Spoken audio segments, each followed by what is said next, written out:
What's up, guys? It's your boy KINGBJ. I'm here with the one and only Partick Moore, my bodybuilding trainer. Rick also, Superman Rick. Hey, we finna get these legs today.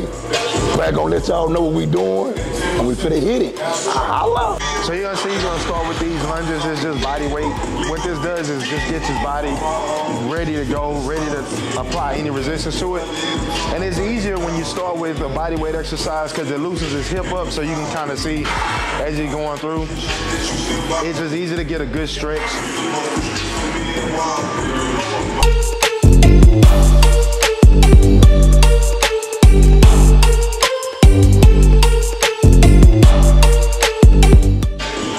Generally like to go for higher reps in a combination of heavy weight. That's how we build a muscle. So he's a bodybuilder. He can obviously move heavy weight, but we can't just focus on moving the weight. You got to move the weight with a purpose. So all the weight that he lifts, we need to make sure it translates to the muscle. So it's easy to just tell him, hey, go lift this, go lift that. But is his muscle actually performing like we wanted to build the definition and basically complete physique, not just someone who's strong. So it's crazy how much better your stability is than it was when we first was. It was. Yeah. Because I'm not even timid. I'm like of isolation exercise, because what it does is allow his hips to get set and each can work, separately on their own. Because what happens when you go into exercise like squats or leg press, any of these big compound movements, there's no isolation going on there. So if you have any unevenness in the hips or anything that's not developed the same on both sides, it's important to do isolation training. It just makes the compound lifts a lot easier, and then you develop evenly doing that.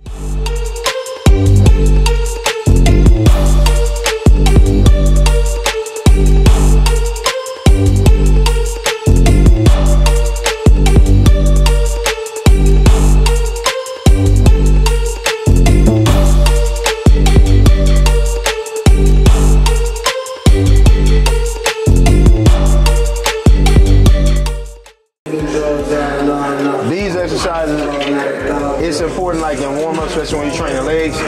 A lot of guys in particular don't really focus on getting the hips ready and warm.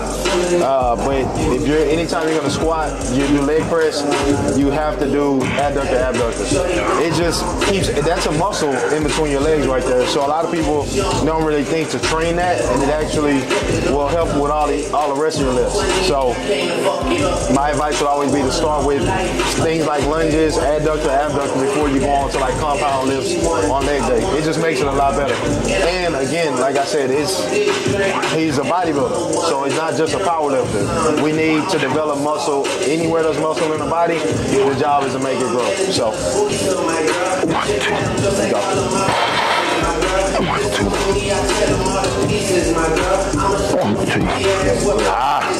Come on. That's it. Or during the set, that's actually activating his abductor muscle. So keeping it close like that makes it challenging to where he doesn't have to go the whole stack, again, just moving the weight without actually targeting the muscle. So it's just a little technique just to make sure the muscle is working and he's just not moving the weight. So the thing about the weight is what I did was just took a little bit, it's still heavyweight. Anyone that's done adductor, 150 pounds is not lightweight, but obviously he did 20 reps, right? So he can lift the whole stack.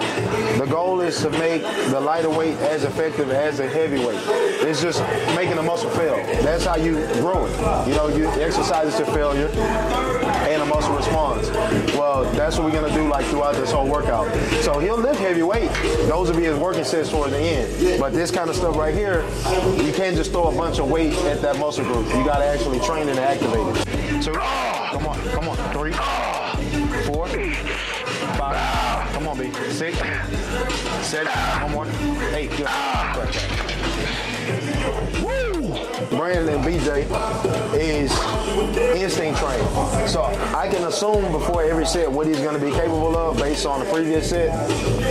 Once we get into the next set and his muscle starts to show signs that it's starting to kind of fail out for that set, then I'll just adjust either the weight, the rep range, something to where his muscle gets the most out of that. So instead of going all the way to 10 with the holds, the 2-second pause like we did on the previous set, we just went to 7. And then the rest of them, we just kind of pump the muscle. So it's just all instinct. You know, if you're a good trainer, you got to pay attention to how your client's performing. Then you adjust to make sure they get the most out of each set. Because if I sit there and just make them do the same thing and his muscle is giving out, then the muscle's not going to perform.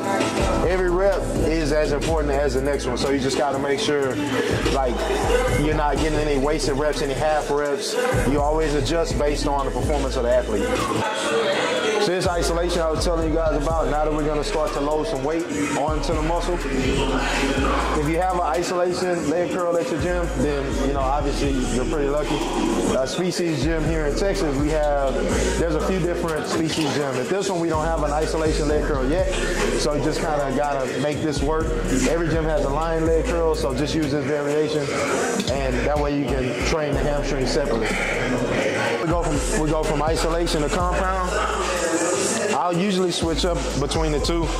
I could have done compound on the line leg curl, but on the seated one, this is probably one of my favorites. When training hamstring, I think his body will respond really good to it because it allows you to contract from a different angle instead of pulling up. You kind of pulling down in the reverse direction. But leg curls are the #1 exercise for building hamstrings. You can do a lot of different movements, stiff leg deadlifts, Romanian deadlifts, whatever you want to call them. But when it comes to building hamstrings, the #1 is always going to be leg curls. It gets the most activation.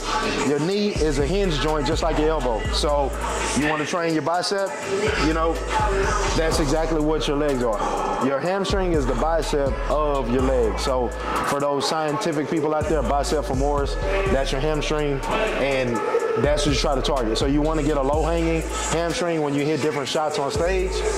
Plenty of leg curls, leg curls, leg curls, leg curls.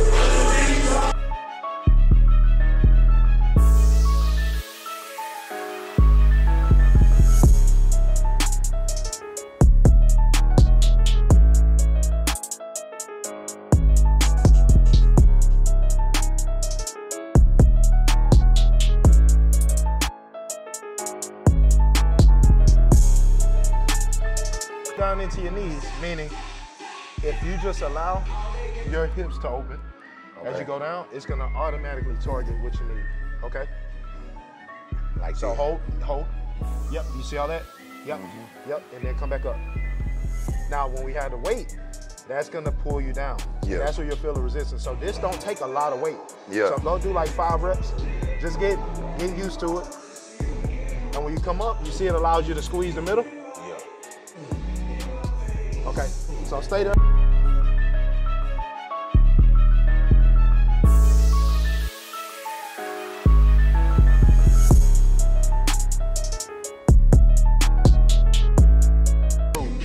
So once we get to this, we don't gotta focus so much on the amount of reps.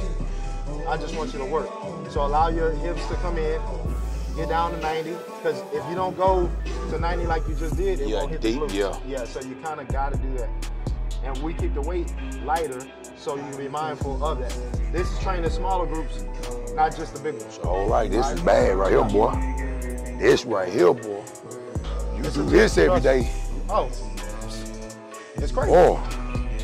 I do this before I squat, every workout. Man, you even need to squat though. No. You don't.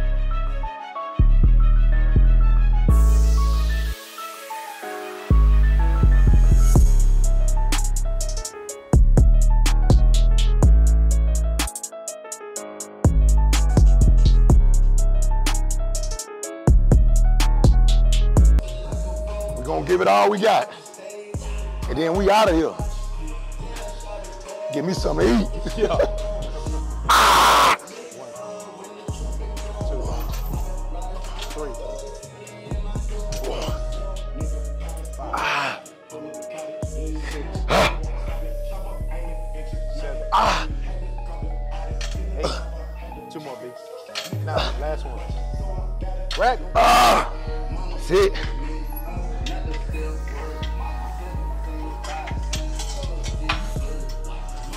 That's it, baby. We out of here. KINGBJ, a.k.a. Gorilla, Untamed Gorilla, Brandon, whatever you want to call me. The one and only Partick Moore. What they call your nickname on the stage, Pat? What it is? Mr. Smooth? The future, the truth. Just know Mr. Olympia is the only one that matters. That's it. Hey, when man. I get there. Yeah, man. Washington Empire, man. We out of here, man. Pat Moore, y'all follow me. It's going to be on the bottom of the page. Holla.